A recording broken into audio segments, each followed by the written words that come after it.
অগপ BJP মিত্ৰজোঁটৰ প্ৰাৰ্থী কেশৱ মহন্তৰ নিৰ্বাচনী প্ৰচাৰ সভাত অংশগ্ৰহণ কৰিব অমিত শ্বাহে।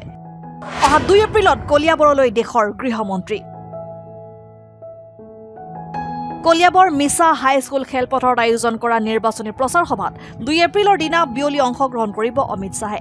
মন্ত্ৰীগৰাকীয়ে এই সন্দৰ্ভত কয়, 2 এপ্ৰিল তাৰিখে ভাৰতৰ গৃহমন্ত্ৰী অমিত শ্বাহে মিছা হাইস্কুল খেলপথাৰত এখন জনসভাত বিয়লি 3 বজাত অংশগ্ৰহণ কৰিব। এপ্ৰিল তাৰিখে ভাৰতবৰ্ষৰ গৃহমন্ত্ৰী অমিত শ্বাহ ডাঙৰীয়া এই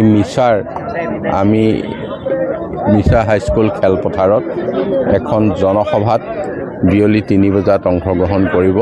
তেখেতক কলিয়াবৰৰ এই অঞ্চললৈ আমি আদৰণি জনাইছোঁ আৰু আশা ৰাখিছোঁ যে তেখেতৰ উপস্থিতিয়ে আমাক যথেষ্টখিনি উৎসাহিত কৰিব। সমাগম হোৱাৰ আশা কৰিছে আপোনাৰ?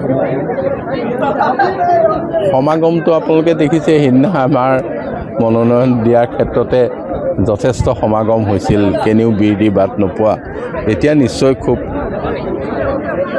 ইয়াত হয়তো এফালৰ পৰা দেখিছোঁ আমাৰ ঠাইখন বৰ বেছি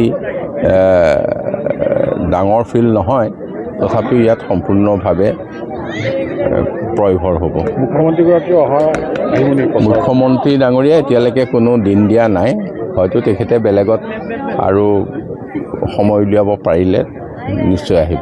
news desk report and 24 Assam।